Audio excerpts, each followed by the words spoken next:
It's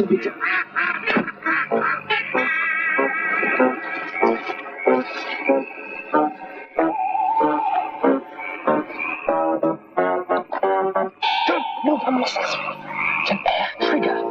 Bloody Boston. Planted a patch of spring greens. Spring greens? It's rhyming slang for anti-personnel mine. Clever devil. Well, that's it. You're quite right. We're snookered. Can't go over them, can't go around them. Silly lying here waiting for a bayonet up the jobbers, what? I warned you about those stewed prunes, Smith, on your own headbeard. No, sir. Look, it's my brother Stan's mob. No job too silly or unlikely. They'll find a way through the minefield. The what? Oh, I'm sorry, sir. The spring greens. Thank you.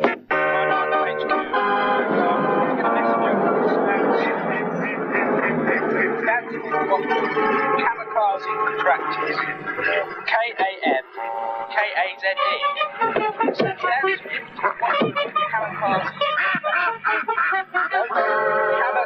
contractors. Stick 'em up. Sorry, Squirrel. It's all right, sir. It's our Stan. What's that, Bill? Minefield. What's the target? Enemy general. We're supposed to grab him from his country retreat.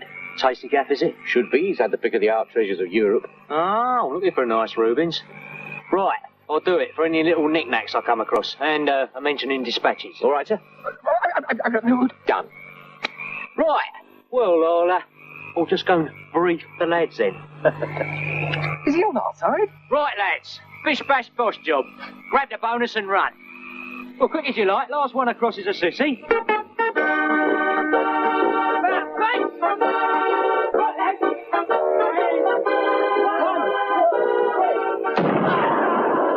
Oh, have a look at that. Oh, well done, Jimmy.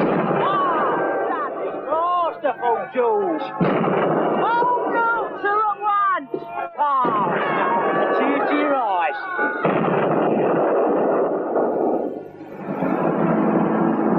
A silly and impossible tale of men hurling themselves across a minefield for the bonus at the end of the rainbow. Nobody's really that greedy or stupid. Unfortunately, there aren't any minefields on building sites, are there? Electricity cables? Oh, well, yes, there are electricity cables. Underground, overground, around and through buildings. In cities, they're everywhere, like giant cats' cradles.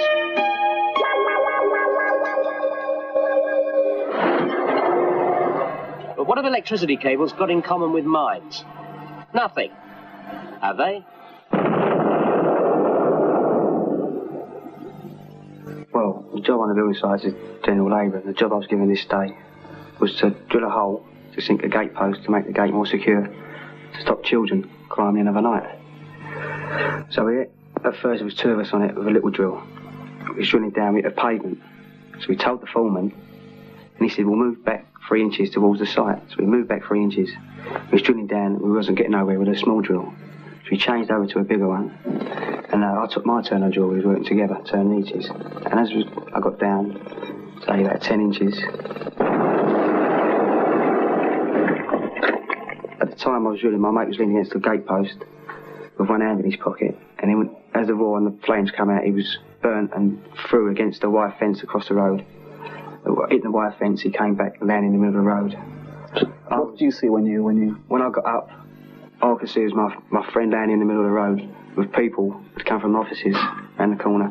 It's completely black and he was smoking. He was laying on the floor and people were patting him to put the smoke out. And what was left? What was left? Of his clothes?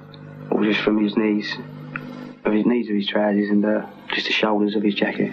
The shirt was completely gone at the front. His legs was all showing and burnt and black as well. Well, we'd gone to the near Aldgate station. We were going to put a cable duct from a lamppost to a signpost, which was along the footway. And it was an entrance to a pedestrian crossing. And we'd gone about 7 or 8 metres, I should say, when 14 inches deep, which is normal. And I came across a piece of concrete, and it wouldn't shift with a graft or a shovel, so I got a pick to shift it. Well, I dug all right round it, you see, and the next thing, I put the fork down to get out a lump of concrete, and the whole lot blew up in my face. And what happened to you? I was on fire in the trench, you see. So the minute I cut myself on, I jumped out of the hole and ran around the road and quenched myself off, which was all burned, really. How did you put the flames out? Out with my hands and my cap. There was burning, and my cap was still burning my head, so I kept slashing myself with it, you know. Finally, there was no clothes left at all on me.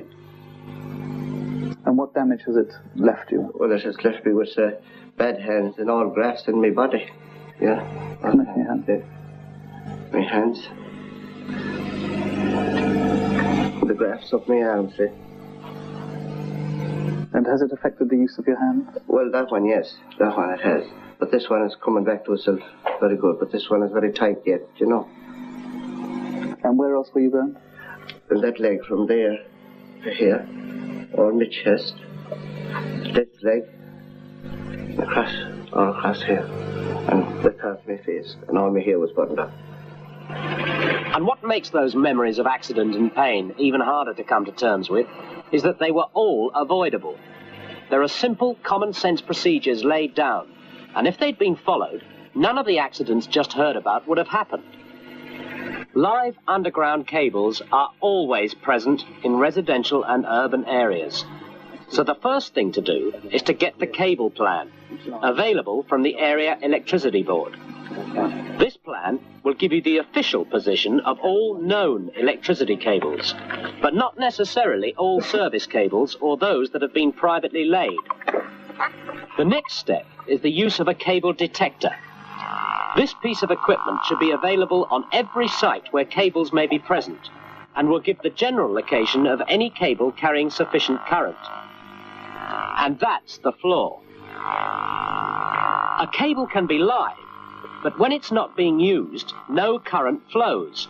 And then most detectors, unlike this one, will not be able to pick it up, nor will they pick up DC current or detect an HV cable that is well balanced.